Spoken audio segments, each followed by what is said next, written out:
So my name is Tony. I run the Dukes of Highland, which are a Megagame group in Louisville, Kentucky.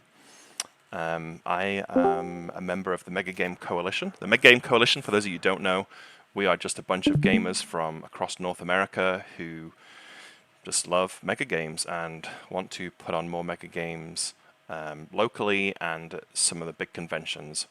And actually, I did a small convention here for the first time, so all over the North America. Big Game Coalition has changed a lot in the past, since inception, which is probably like 2017 or something. Pandemic really did a number on the North American mega game scene. But there's new folks springing up. I'm one of the new class of post-pandemic. I know Pinto on this call has started a new group, and Portland guys, I think I saw Chris on earlier. They are starting a group, so those are all brand new groups, and I'm really excited to see where they go. That's what the coalition is. We're just a group of people that get together. Occasionally you'll hear me refer to the council. We're just like a bunch of people that put more time into the hobby to organize things. We are not like some secret society or like really. What was that? Something about secret society? We're just a bunch of people that are just trying to organize more things. So that's who we are. What is control? It is a fancy term for a facilitator, I suppose. It has a basis in the military, I understand, though I can't remember exactly what that is, but I know it's something to do with like wargaming and that kind of stuff. So that's where control is. A lot of people don't like the term control because it basically, how do you control a mega game? It's nigh impossible because there's, how do you shepherd 45 cats? You just cannot do that. We try. So we are facilitators. Most people are volunteers. Some people call us game master is sort of the closest analogy to role-playing games, of course. Adjudicator, moderator. But control is the one that I will probably use the most, although I may interchange through these as I talk through these things. Why is it important? Like, why do we have it? Well, like I said, you're managing 30, 40 plus people, and so you have to have people to make the game run smoothly. This picture was from Watch the Skies at Gen Con that we ran in 2022. He was one of my volunteers. I can't remember this guy's name. If anybody remembers it, feel free to shout it out because he was awesome. And he was just someone that he was passionate about games and just wanted to help out at Gen Con, and so we got him plugged in, and he helped me run Watch the Skies that year. We are there to make sure the story progress. A stale game is just no fun for people, so we've got to keep the story moving. Make sure everybody is having a good time. There's no point doing it unless you're having a good time. We are there to help teach the rules. I don't like the term rules lawyer. We're there to teach the rules and to be fair with them. A poor control team can be incredibly damaging to the event. Like if you're not on the ball and you're not doing things a certain way and you're not paying attention, or maybe like you're running the game as though you're a player, it can feel quite selfish to players and is sort of detrimental to the people that are actually paying for tickets. So, a good control team is super important to making sure the overall game is really good. And we catch issues before they appear, and we'll talk about those a little bit more in a slide or two. So, how to be control? So, as I alluded to, it is first and foremost a facilitative role. Players will be making decisions all the way through the game, and it's our job to help them realize those cool things that they want to achieve. It can be easy, as anybody that has run role-playing games before, it can be easy to railroad players if you have something very specific in mind. And it's a mega game, whilst it has generally an overarching story, and you kind of want to go in that direction, you can never know what's going to happen until the game begins. So, that we are there to help players achieve those things. You have to understand the game, the rules really well, because you will be asked tons of questions. I'm going to move this up here just for a minute. The feedback loop of the game is really important. Like, how do all these roles sort of interact with each other? And so, as a control member, you need to know what those are so that you can see the ramifications of your decisions and how they affect everybody across the entire game. We provide story hooks.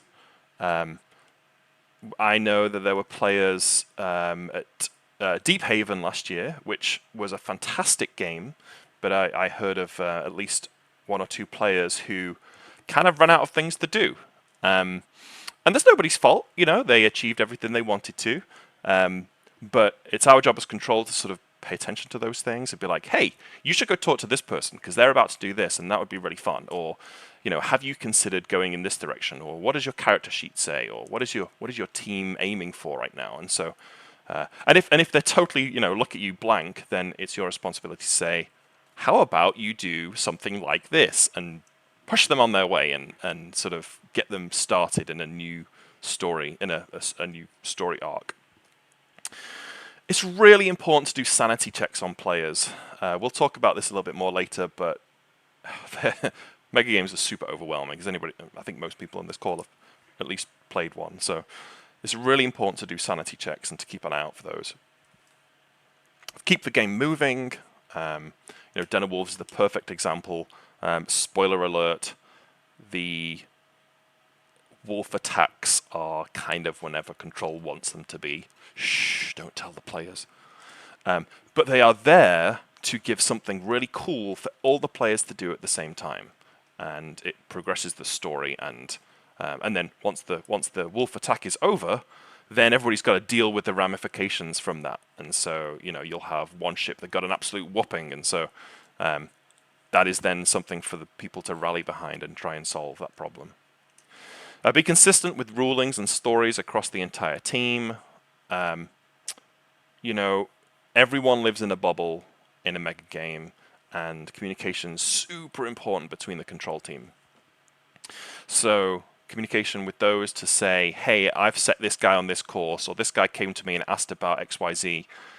How does that affect everything? Or I've told this guy in Den of Wolves it costs 2 fuel and a piece of equipment to create a bomb. What have you said? It's like, oh, you said something different. Well, we need to sort of rectify that. So it's really important to sort of be on the same page for rulings and stories. Have interesting consequences are not cheap. It's really easy sometimes to think of the easy option for a consequence that just falls flat. For example, like I was thinking the other day about a new story arc for the aliens in Watch the Skies, or my version of Watch the Skies, which is called It Came From. And I was thinking about what happens when the aliens kidnap someone? And some responses I got from a couple of people I was talking to was like, well, they obviously can't stay on the alien ship the whole time. What if we just had them escape after a turn? I'm like, well, that's fine, but does that take away from the aliens that work so hard to kidnap that guy? So those kind of things are hard to think through, and that's why you've got a team behind you to help you. So think about the interesting consequences and not be cheap for other players that it may affect. Get other players involved in solo storylines. It is possible to... No, it's impossible to play a mega game solo. You have to have people, and you may have a story that feels very solo, but as control, it's a great thing to plug people into that story. When I ran Gods at Gods of the Ancient World at Gen Con last year, that young guy that came to me and said, I want to kill a god. I'm like, oh, that's so cool. And I laid out a bunch of things that I thought would be hard for him to achieve, that would require him talking to all kinds of people to achieve them. And he spent half the game trying to find those things, and it was great. It was a really good story across the whole game, not just for that one guy. This one should really say, be like Cody. bring energy. These games are long and tiring, and so you need to be there to keep people moving and engaged and bring the energy. And shout out to Cody; he does a really good job with this one. And be confident in your decisions. Like, this is hard, and we are all human beings and make mistakes. But as if you've talked through the options with your team and you've thought through things carefully, and be confident with your team and be confident with running your table. If you're in charge of the map, you have to be a certain level of loudness to get your ideas across and to keep the game moving. And so, like, look, everybody, you've got 30 seconds to make your final decision, and then we're moving on, and that will keep the game moving for everybody. Because again, you're only you're a small part of a story, but the whole game's going on around you, and so you have to stay on top of things, and you have to keep the game moving. So confidence is that. And then here's my my buzzwords for my buzzword for the day is buzzword's not the right word, but be humble, be fair, and be aware. Be aware of the things around you, and try to pay attention to the big picture. Be fair with your rulings, and have a little humility. You are not there. Yes, you're there to have fun, of course, but you are primarily there to encourage other people to have fun, and a little humility goes a long way with that. I'm going to pause and let you ask questions and ask for clarifications. Hey, it's Daniel, one of the Dukes or whatever. I've controlled a bunch before, and I just wanted to add on to the humble part of that, saying that even though I've controlled several times now, I know that I'm gonna screw up. I mean, the last thing I controlled, I screwed up a significant part of the game, and it was still fun and fine. But be okay with knowing that you're going to be making a mistake, probably going into the control role. Just make sure, I would say, with that team dynamic, go and tell someone, "Hey, I told someone they could do this. Let's make this fun. I messed something up, whatever it is." But the point is, like, this can look kind of overwhelming, even as control. Going like, "Man, this is a lot of things to put on my shoulders," but it's not as overwhelming as this might look. It kind of is in the moment at first, but then it gets easy and it's a ton of fun. You get in a groove. But make sure you're okay with knowing that you're probably gonna mess something up, and it's okay. It's a game. People aren't taking it. They shouldn't be taking it seriously enough to where you should be, humiliated over that. So that's my 2 cents there. Yeah, I find for being go ahead. I find for being humble that, like, this idea that you're going to make a mistake, because there's always mistakes, but also being open when players come and say, "Hey, I thought you said this," or "Hey, this should have happened." Like, sometimes, like, I just completely forget, and I still don't know what they're talking about. But, like, you can kind of judge people pretty quickly if you know they're telling the truth, and just kind of go with it. Like, "Oh yeah, you were supposed to get these 2 things. Here you go," and that makes their experience so much better. Because the worst thing to do as the worst thing as a player is when control tells you no, either they said yes or they forgot about something. So, like, if you make a mistake, at least what I always do is I always try to make it better. I always try to, like, talk to them and say, "Oh, hey, that was supposed to happen this turn. What about this?" And usually if you give them something, they're like, "Ooh, that's cool." And then it's all good. They don't, it's not going to, like, they're not going to grumble about it for the rest of the game, being like, they forgot my cool plan, or that hole was supposed to be my hole, not their hole, that kind of thing. Yeah. So it's far more important for the game to keep moving than to remain internally consistent. Yeah. And, that's what you've got a team for as well. You back each other up, and, you talk things through with each other. And if you make a mistake, that's okay. Like, the one that Daniel was alluding to earlier, I take a big chunk of the responsibility for that, because I obviously didn't do a very good job explaining it. And so between the two of us, we solved it and we moved on, and it sort of had an impact on the game, the decisions that we made, and you just run with it. And as long as you're doing these other things and making sure that everybody's having a good time, then I think you're really succeeding. So, yeah, thanks for that feedback. Anything else from anybody before we move on? That was that's what the after party is for. That's right, yeah. Well, at Gen Con, we don't always have that luxury, I'm afraid. But if you help control at Gen Con, the game runners at least try to like go to the hotel bar near the end of the night or whatever, and that's our equivalent of an after party. When we do it locally, we have the entire game come back to a pub or something and talk through those things, and that's where we're like, I'm so sorry, I didn't mean it to go that way exactly, but I hope you still had fun. And almost always the players are like, no, it was still really great, and thanks for owning up to it, kind of thing. Forrest, were you going to say something? Yeah, I think to just expand on that point, players will help you, and I feel like they understand that mega games are chaos, and they kind of come to you with ideas and things, and even when you make a little mistake or something like that, they get it because they are in the chaos too. In my experience, Control has been a unique and in my opinion, like better way to participate in a mega game, because you get to see all those little storylines and things play out. I've played a couple, but I much prefer Control. Yeah, one more thing I want to add to this is, this last part, be aware, is a lot of things we've been talking about here are things that really the experienced players specifically will want to do or will notice. But these brand new players that we have can get so lost in the mix. They're usually a lot quieter. They don't exactly know what's going on. They don't have the confidence. They don't know what they can ask of Control and what they can't. And so by being aware and kind of looking out for those folks is so important to be a good Control member. And so it's a juggling act. There's so many things that you've got to kind of think through. But yeah. All right, let's move on. Okay, what to look out for. Here we go. So I have this document called Being Control. I'll show it at the end of the presentation. I don't know where I got it from. I think it was written by someone in the UK.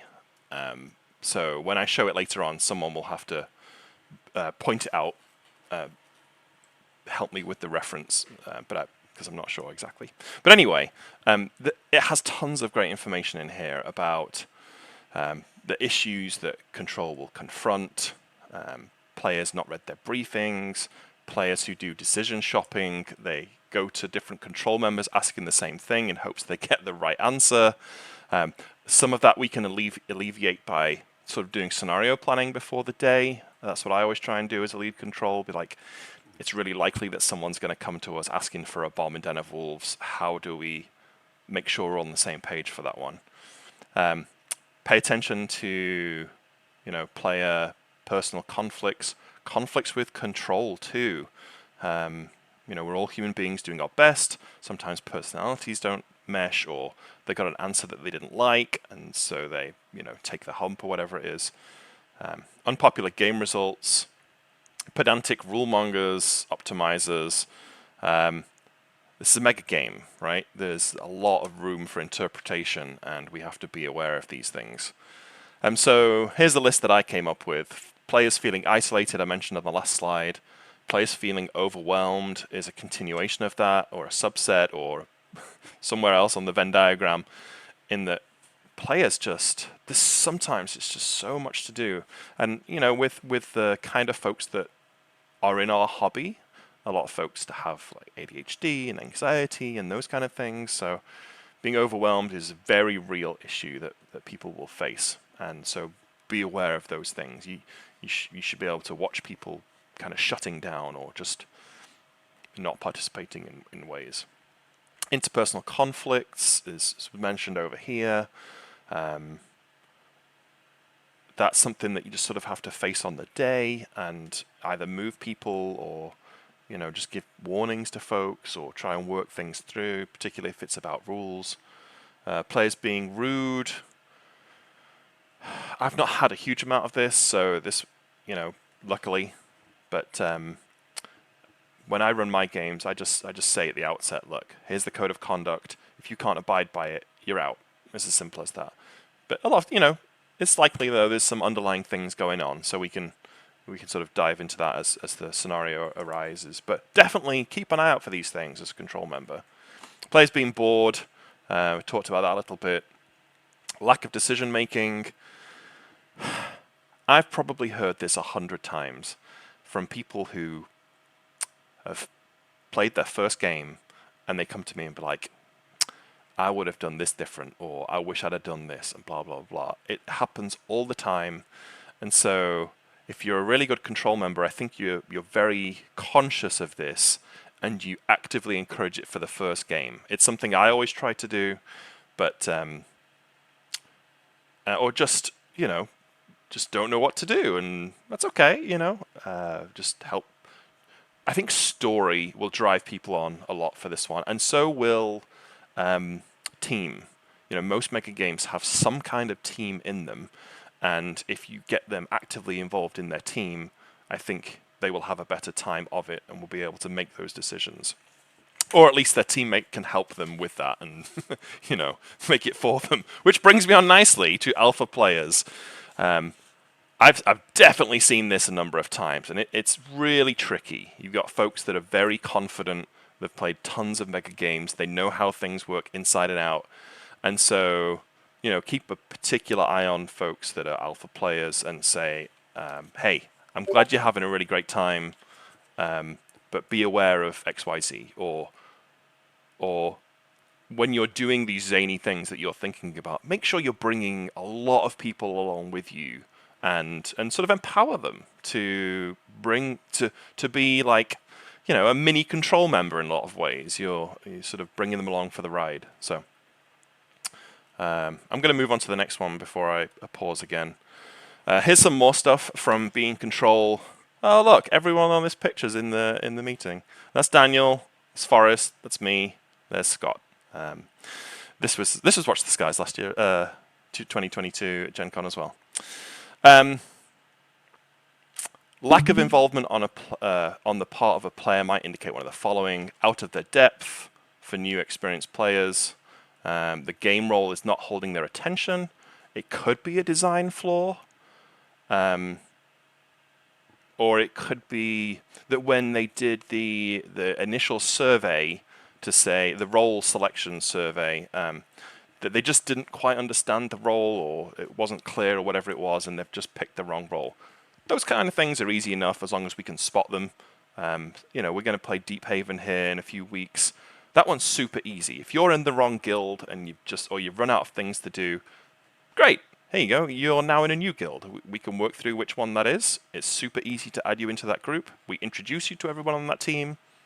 Go have fun. So those kind of things are no problem. But still, pay attention to those. Interpersonal problem, we talked about a little bit already. But this is same stuff that's in this document. They're having a bad day, year, life in general. It's really important to think that people are people, and you don't know where they come from or what kind of life they have, or if they are going through a nasty divorce or whatever it is, or maybe the next one, they're fine but they had a late night last night. It's really hard to sort of take those things personally if they are not having a good time, or they're lashing out, or they're not involved in a certain way. So just be conscious of people, stay humble, talk through people. In a lot of ways, like Control is like a counselor, which sounds crazy, but let me pause there. So we just talked about like what to look for, and let me go back one. I don't know how. I don't want to ruin it now. Let's see if I can go back that way. There we go. What to look out for? Any thoughts or questions on what to look for in when you're a Control member? Just that, like, alpha players can be such a great asset if they're in the game, right? They're actually having fun and they're like leading their group. You can definitely use them as a leverage for other people, because other people can just even if they're nearby, they can be like, oh, I helped with that. I'm now part of the scenario. So just being like, oh, well, you're going to need the help of that guy over there if you want to complete this. And they're like, sure. And that person's going to have a great time because this person who's been commanding the whole room has come to them saying, I need your help. They're going to be like, oh, absolutely. And now all of a sudden they're part of the main stage of whatever shenanigans are happening. Alpha players can definitely be used for good or for evil. So, yeah, they can be your best asset or your worst nightmare.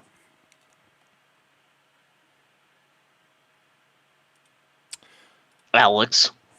Alex. Yeah. All right. Where are we? We are there. There we go. Why be control? Okay, so it sounds like it's hard work, right? I've just explained all these things. That's like, oh my gosh, I have to pay attention to all this. I just want to have fun. I promise you, you will have fun if you are a control member. It's awesome. Forrest said it earlier. He's done control. He's played. I have done both. I've played several games. I've controlled more I've than never I've played. Have you not? I've never played. I've only Well, controlled. here's the thing, Daniel. You are a natural games leader anyway, so therefore Oh, it thank makes sense for you to to be only control. Well, Daniel, tell me your experiences being control. Have you had fun? Yeah, it's a ton of fun. And I was gonna say about kind of the last points about being aware of stuff to kind of ease people into it if you feel overwhelmed again by looking at all that is you won't have a dull moment to breathe, which again sounds bad, but it's like you're having so much fun trying to herd the cats that you just like time flies. And to me, that's just one of the best indicators of how fun it is to do. And it is tiring. It's exhausting in all the right ways. Like you're done with the day and you're just like, I'm spent.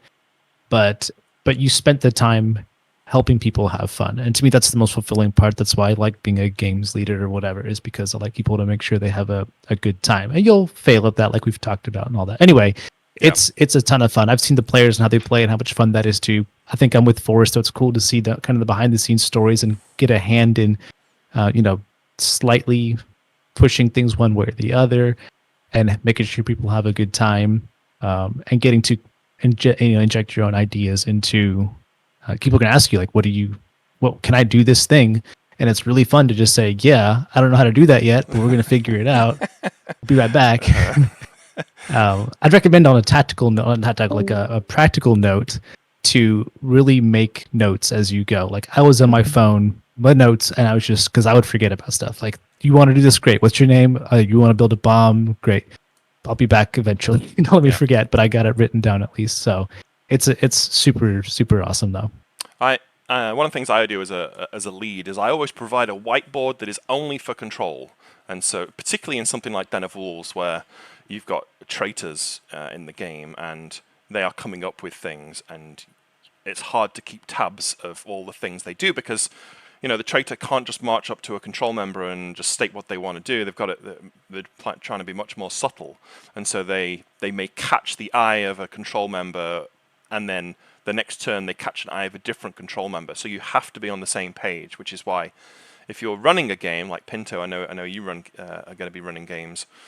Have a control sheet or whiteboard that is just for you guys, so that you can share like Wizard Wheezes or whatever else it is, the overarching stories that maybe this control member over here that's in their bubble have completely missed, and you don't know until you sit down at that whiteboard and sort of talk through it with the rest of the team. But anyway, let me go through this. Oh, this is from the global survey response, by the way. Here's the first one. I've got a bunch more coming up. This is 37. Love the facilitator role. Enjoy making fun and seeing others have fun. Enjoy playing different roles, getting up to stuff with others, sometimes against them. That was a completely open-ended comment, and they specifically called being facilitators their favorite thing. So it's awesome. You'll have as much fun, if not more, as the players. You get to see behind the scenes. You get to hang out with loads of passionate mega game designers and organizers. I hope my passion comes through. I mean, I do a lot for the hobby because I just love it so much, and I want to get to know the community. So don't feel afraid to come and say hello to me or ping me in Discord or whatever and ask questions, because I can talk your ear off all day about it. But the pub afterwards is the perfect time to really find out about the game, or when we go to the bar at Gen Con.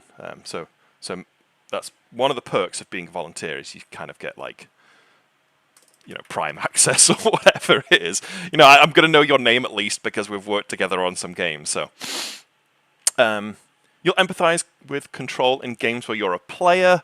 I think that's a really fun thing. You'll start to see games in a different light. Not only do you understand what the control's going through, you'll also think about the design a lot more carefully when you are as a player that has helped run a game before. You'll start to see why decisions are made in a certain way.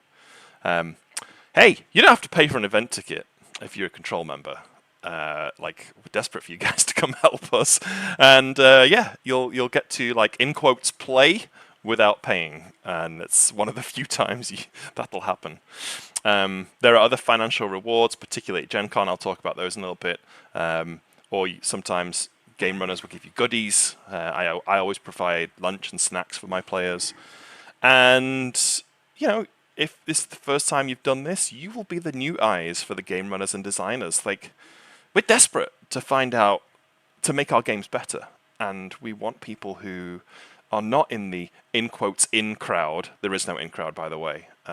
It's purely a misconception. That's a perception thing. But we love new people to come tell us, like, hey, this was great, but why don't you tweak this or do it this way? And if you know, sometimes the designer might be like, that's brilliant, or other times they might be like, actually, you know, we've thought that through, and here's the reasons why. So again, you're learning about the game from a different perspective. Also, everybody that's spoken so far, they are all, I know for a fact they've all controlled, and so you can hear from their passion that that they love it too. Hey, here we go. This is the part of the seminar where we switch from, like, how to do it and why to do it to when to do it. This is an advert, so avert your eyes now if you don't want to be advertised at for the next 20 minutes. Gen Con. Here are the Gen Con dates. Event submission is open. We are, as the MGC, the Mega Game Coalition, we're super close to actually submitting those games. We're just finalizing the schedule now. I'm going to tell you what the games are in a minute, but the actual schedule just needs a few more tweaks because it's difficult to manage all the games we have. So the early event submission closes on February the 18th, so that we can get top priority on complementary housing. That's why we're aiming for February the 18th. So we will have a schedule in place by then. Of course, it's subject to change because Gen Con, you know, we're subject to whatever they want to do. But most of the time, we're pretty confident that they'll give us what we want. Badges are available right now. I have my badge. I know several people on this call have theirs. I'll talk about badges in a little bit more in a little while. Housing portal opens on the 25th. If you want to use the housing portal, I highly recommend that you get your badge prior to, like, the 23rd, 22nd, because that's when you'll get an email from Gen Con with your housing portal time. The housing portal time is simply on February the 25th, you'll get a time and it'll say, log into the housing portal at 2:55 p.m. and then you can secure your housing. Or if you're really unlucky, you'll get an email that says, log into your housing portal at 8:05 p.m. You're like, damn it. But that's the housing portal. Final event submission deadline. We can tweak things if we need to. GM badge and hotel requests you. That's something that we will do as the MGC leadership group. Event registration opens. That's when players will log in to the Gen Con website and pick the events they want and smash that button to try and get in on the events. Last Gen Con, last year, we sold out in minutes for every single game that we had. So it just shows you the popularity. So, you know, feel free to do that, but it's not guaranteed, of course. But if you are a volunteer, we will take you. So that's another way, if you can't get on the games, then be a volunteer for us instead. Received confirmation from Gen Con regarding housing. That's sometime in July. It's ridiculously close to August, and it's super annoying because we have a lot of managing to do. Also, people's schedules change between when we ask for volunteers and when Gen Con hits. That's why everything kind of feels slow, yet also ridiculously sped up in February, because this schedule is bonkers. All right, what's happening at Gen Con? Well, look what we have got. We have 17 frickin' games this year, which is basically 2 full tracks. And by track, what I mean is, whereas last year we had one room with, a morning game on a Wednesday, on a Thursday, and an afternoon game on a Thursday, and then and 2 on Friday, and 2 on Saturday, and 1 on Sunday. This year we've got 2 rooms that will be running games in from sun up to sundown every day or beyond. We've had to do some shifting things around and some creative accounting to make it all fit in. But as I alluded to, the schedule will be coming soon. But look at all this stuff. Let's just go over it really quick because it's amazing. SCP lockdown. SCPs stands for Secure, Contain, Protect. It's like an internet legend, myth thing, which is kind of cool. Rising Tides is a little watch the skies like. The Soviets is sort of a historical thing that Riley really likes, those kind of games, the historical ones. This one's all about, I think it's after the death of Stalin, that one's set. Jungle, Riley did an amazing playtest last year which is sort of based on the... Oh, shoot. I can't remember the board game name now. Root. Root. Thank you, Scott. Yeah.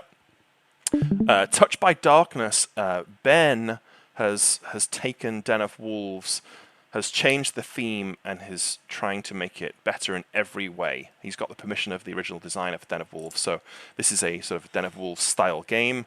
This is the picture for it. Isn't that cool? It Belongs in a Museum is the Indiana Jones game that I am running here in Louisville in June, but I will also be running it at Gen Con. It's amazing. I can't wait to share it with you guys.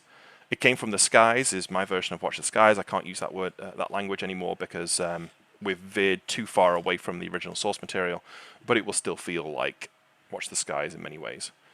Grimtail Ventures, Trenton. I don't know a lot about this game, but Trenton is the guy that did Deep Haven, and that's a fabulous game. It's probably, knowing Trenton, it's probably heavy on the role play and probably fantasy, if I had to guess. Scott, give me a 1-sentence pitch on Goblin City. Goblin City is a game where you take the role of goblins and other traditionally evil-aligned characters. You'll do wacky goblin shenanigans, you'll cook recipes, and it's going to be a good time, theoretically. Thank you, Scott. Yeah. So that's cool. I think it's, from what I understand, it's sort of inspired by Deep Haven and the way that one works. So it'll be sort of heavy on the role-play side and free-form game. Crucible of Nations, I cannot remember. Does anybody on this call remember what Crucible of Nations is? Absolutely, because I've helped work on it. All right, 1 sentence, Cody. Go. All right. You're a bunch of different nations who want to control the entire nation, and each nation has their own desires and wills. And the cool thing about it is you get multiple decks of cards, like your war deck or your income deck, and every turn you draw from them. And these are like advisors that you set into your panel, like your portfolio, and you can tap them to use certain abilities. So you can sit there and kind of make arrange your cabinet the way you want to be more warlike or more spy-like, and then utilize that to do a kind of more like an overworld map game. So, awesome. Thank you. Appreciate that. Hearsay is like a kind of like a murder mystery party, but on a massive scale. So I'm looking forward to seeing that one. Den of Wolves, we're going to run that one twice. Chris up in Portland, who I think is on the call. If you are, say hi. And then Nathan, who is he has a mega game group down in Texas. Guns of the Ancient World, that's my design, but Forrest, who you've heard, he's going to run it this time. So I'm going to let my baby go and see how Forrest does. Spoiler alert, it will be awesome because Forrest is awesome and he's an excellent game runner. And we're going to try not to drop the baby. That's what I appreciate about you. And then Pinto, give me a very quick pitch on Pantheon. It is forming and finishing the creation of a fantasy world as different families of pantheon gods. Marvelous. Period. Thank you. Pantheon, from what I understand, is sort of like a really great gateway mega Yes, game. it's designed as an introduction to address the overwhelmed aspect that you're worried about, and giving people and ease them into the idea that they can do anything they damn well please. Yeah, because like we talked about, it's such a hard concept to get across to people. So get them in on a slightly small. I've heard the term killer games. Have you heard of that? Instead of a mega game, it's a killer game. I'm not sold on it, but that's what I've heard. But anyway, we're going to run that one twice because it's a little shorter and a little sweeter. So that's the plan. As I said, this is all in Gen Con's hands. If we don't get what we want, we'll have to do some even more creative accounting. Right. What are the perks? If people care about perks, here we go. This is similar to previous years. We have 4 different sort of blocks, if you like. Previously, we had this one is like 1 mega game, this is 2, this is 3, and this is 4. However, several of the mega games this year are not all 6-hour games, so we're doing it in hours. It basically works out the same, but it just helps us just differentiate a little bit. Very quickly, access if you help with one full-size mega game, access to the MGC chill space, invitation to evening hangouts, 4th tier priority access to subsidized MGC housing block and Airbnb. What we really want people to do is to help us with at least 2. So this is the 2 tier. So you get all those things that we just talked about. You get a free GM Gen Con badge, which is $143, and you get 3rd tier priority access to the MGC housing. So what if you are interested in doing this and helping out in 2, the way it works, because I know I'll get this question, is when you buy your badge, you say you want a full 4-day badge, and you're going to do will call. That's that horrendous line that appears at Gen Con. So don't pay the extra to have it shipped to your house, because that's annoying and it's extra, and you have to get it changed anyway. Oops. Forest. Too late. Oh, I'll need to go back and fix that. I even knew that. That's funny. So what happens is you do will call 143, and you spend $143 on this on your 4-day badge, but when you get to the convention, you don't go through the will call line. You come see us, like the MGC Council, and one of us will have gone to the GM headquarters and picked up a stack of Game Runner badges, and they just give you it. You don't have to wait through the line. You just have to find someone, and we'll use Discord for sort of arranging those things. And we're going to ask for everybody's cell phone numbers too, so we'll be easy to find, easy to communicate with. And that's it. And if you did buy a badge, all you gotta do, if you get shipped to you, all you gotta do is go to the GM headquarters and swap. Like, just show them both badges. They'll take your one badge, they'll write your name down, and you'll get a credit right to your account. That's right. I don't believe they will credit you for your shipping cost, though. So you will have lost that. Okay. Journeyman. Sorry, Tony, just to be clear. Yeah. So if we're volunteering for this, we should go ahead and buy our badge on our own dime for now, and then don't have it shipped. Cool, right? You should buy your badge and don't have it shipped. Correct. Yes. Yeah, and then if we volunteer, we'll be reimbursed later or whatever. Yeah. Correct. It will. Got it. Automatically, Gen Con will automatically put that money back in your account. Yeah. Right. Yep. Thanks. I have a more awkward question. Yes. What about those of us who get VIG badges? Oh boy. The answer is probably there's absolutely nothing you can do, but I'm curious.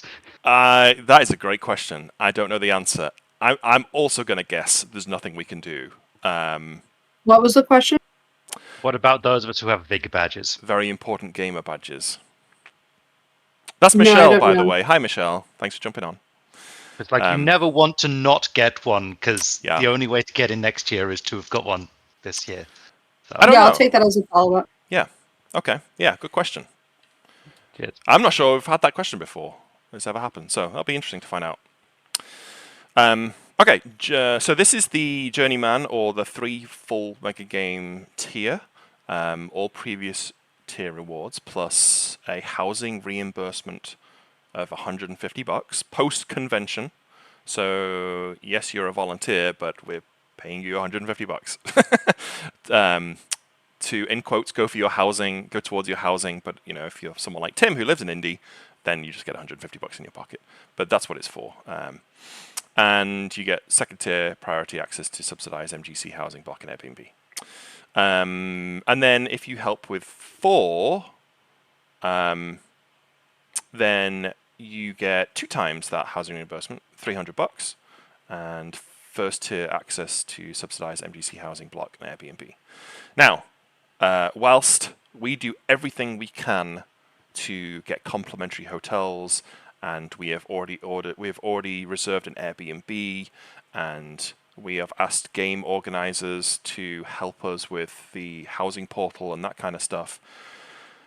And so we will get as much housing as is possible, but this note down here says, however, since Gen Con does not confirm GM housing for event runners until July, we simply can't guarantee enough for everybody. Hopefully we can. Hopefully we'll have enough, but we just can't guarantee it. So, as a control member, I would recommend that you log into that portal and try and get yourself something that's really suitable for you. We can help you through that if you need help with it, but we will do our best. But it is what it is. Do you want to add anything to that, Michelle, while you're here? Just that I cannot emphasize enough, the only way to ensure that you're going to have housing at Gen Con is to book it yourself. We will definitely have some rooms available, but the game runners will have first dibs, followed by the people who volunteer for the master level and the journey, blah, blah, blah. The point being that, if you really want to ensure that you have housing, book it yourself when it goes live on February 25th. That is the best way to ensure that you'll have a place to stay. Yeah. And if you got friends going too, check all your guys' times. Because if you have different friends, you just figure out who's got the best time. Yeah, that's excellent. I can't emphasize that enough either.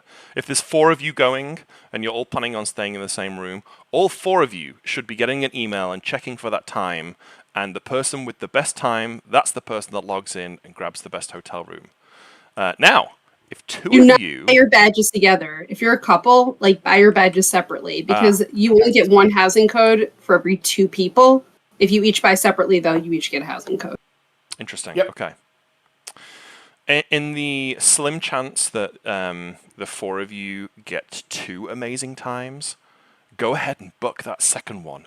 We will buy it from you. The MGC will add it to our collection for other folks that maybe need it. So that is the great thing about being a community of people that are really excited about the MGC is that we can all work together to get the best stuff.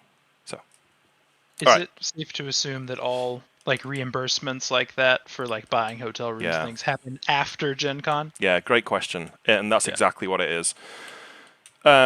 So we get because to clarify, we don't get paid until Gen Con's over. That's right. Yeah. Right. Yeah. Right. Yeah. Beat me to it. And that's quite a long way after Gen Con too. It's Gen Con's beginning of August, and it's sometimes as late as September or October by the time Gen Con turns around and gives us the money for running these games for them, so that we can dole out the $150 and the $300 and all that nonsense. So, sorry, before we move on, can I ask a couple quick? Sorry, so I've never been to Gen Con, so maybe these are obvious things. So no worries. I have 2 quick questions. First, so this number of hours, is this just for one group? If I did 22 hours for split between my games and your games, would that? This is for Gen Con stuff, right? So it would put me into that master tier, right? That is a great question. That is not how it works. We are only in control of our stuff.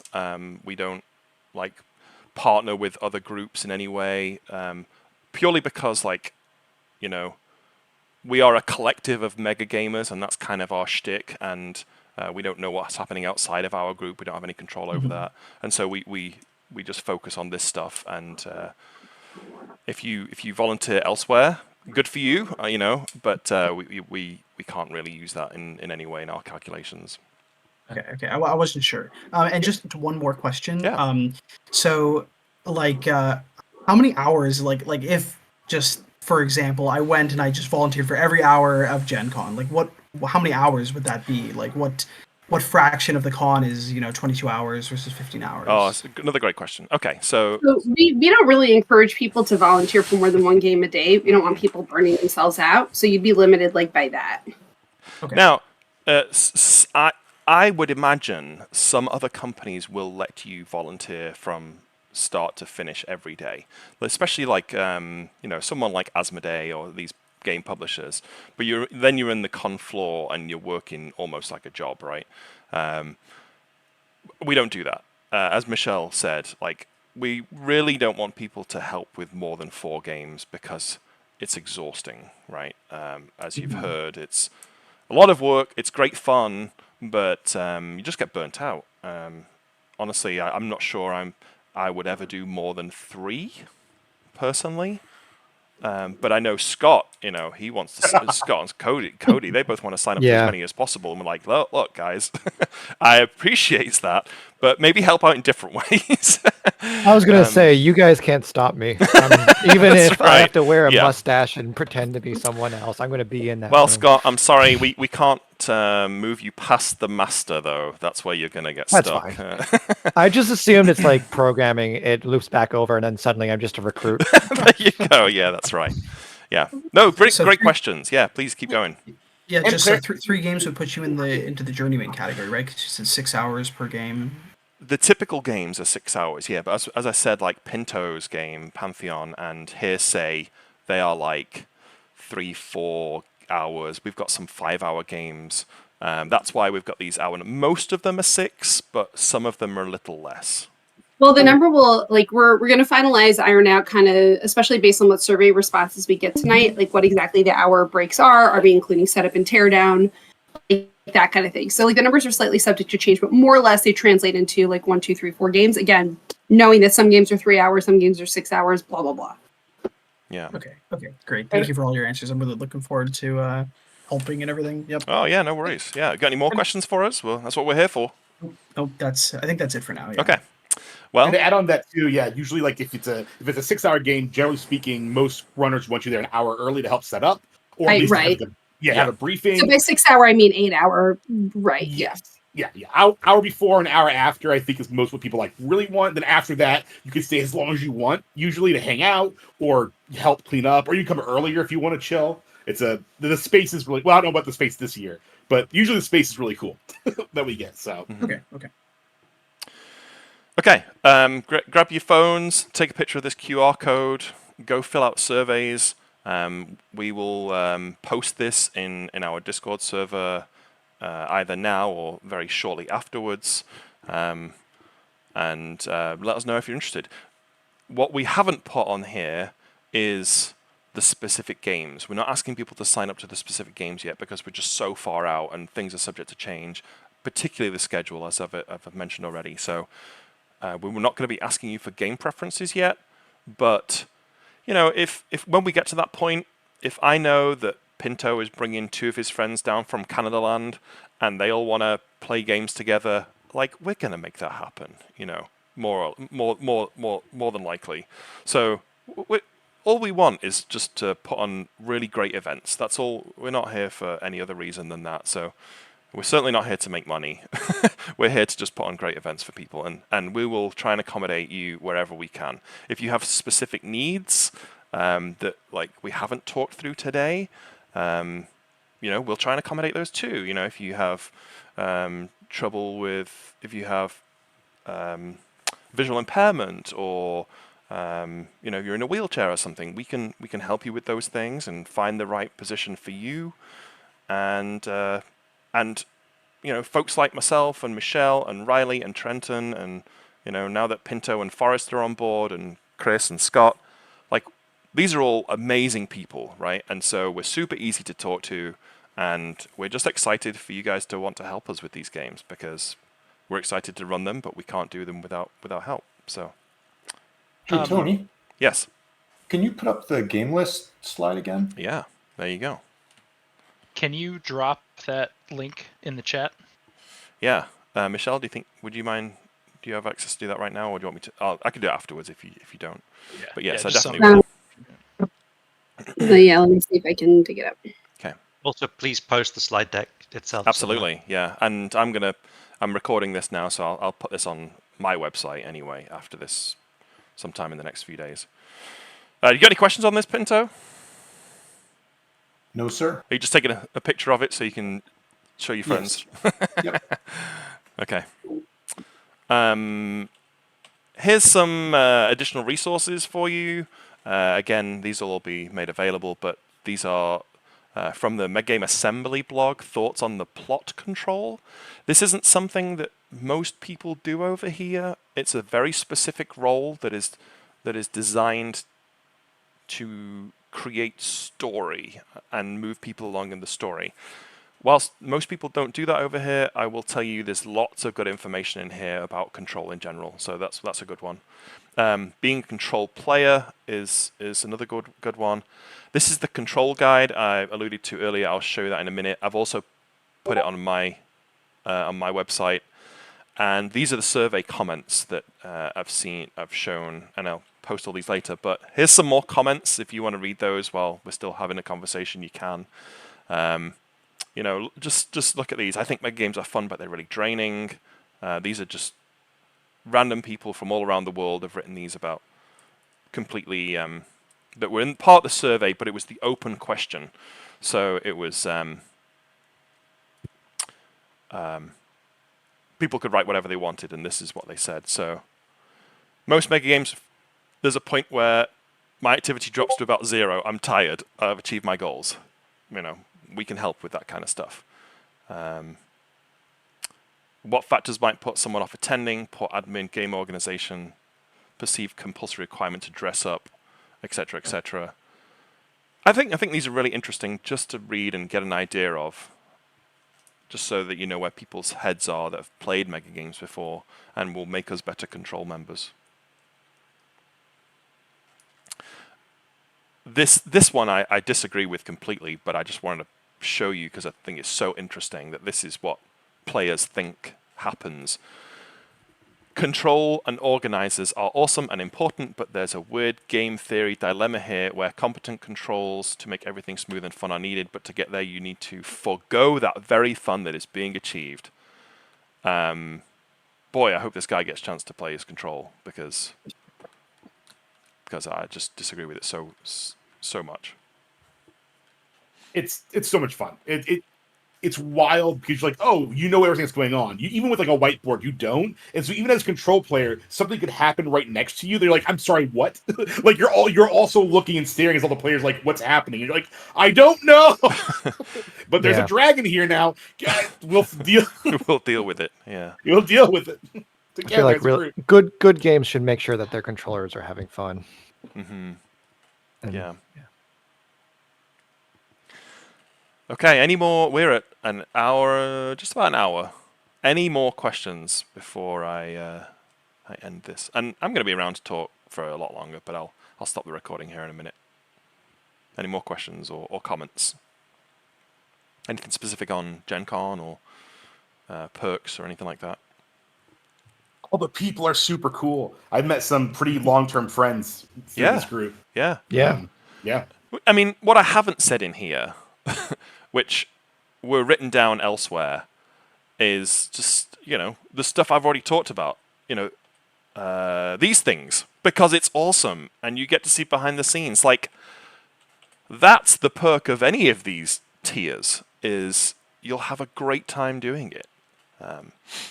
Now, we would love for you to do 2, at least 2, so that you can get your free badge, and it sort of takes the weight off our shoulders. But really, any of these will you get to play, in quotes, play in these Megagames just with players in a different from a different perspective. Yeah, since we're jumping from running 7 games to running 17, like that means dramatically increasing like the number of moderators that we'll need, the number of control that we'll need for Gen Con. So tell your friends. We will be doing like training with each moderator, like run by each game runner before, like well before Gen Con. So everyone has a firm handle on what they're doing. No one's expected to just come and show up game day having it like being an experience control. We will work with you to empower you to make sure that like you feel comfortable with running the game like come game day. Yeah, I totally didn't mention that, and I'm glad you brought it up.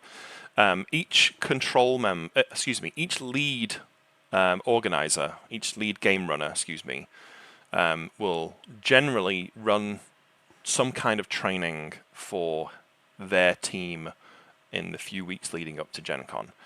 Close enough that you're not going to forget it by the time Gen Con comes around, but not so far out. And usually it's either on Discord or it's on, some people use Miro. You'll get copies of the game documentation so you can read through it and ask questions about it. You will not come to these games clueless, I promise you. We will teach you the games, teach you what it means to be a good control for that particular game. And speaking of, if anybody on here is helping with Deep Haven in a few weeks, that's coming. I haven't forgotten about it. Man, that is coming up fast. Yeah, it is. Yeah. Okay. The comment is, I just want to say thank you so much, Tony, because Yeah. your excitement is very contagious. I'm super excited now. And also, we recognize that the MGC Council, we can be a little opaque sometimes. We've had some very valid criticism about that, and so we're trying to be more transparent and bring you guys on board and just have you involved as much as possible, because it's a community that we want to build together. And like I said, we're not dictators by any means. We're just a group of people that just love the hobby. So Michelle loves the hobby so much, she's not even running a game. She's just here to help organize things so that mega games happen. That's how much she loves the hobby. Yes, I'm your spreadsheet guru and meeting organizer. That's right, yeah. And boy, do we need her. So she's found the only job that isn't fun. Yeah, well, the most important job. She's encouraging other people to have fun, and that is something to be proud of and to feel good about yourself, certainly. So we appreciate her. And she gets to play and control and whatever she wants to do too. So it's just it's not all bad. Okay, right. I'm going to stop recording.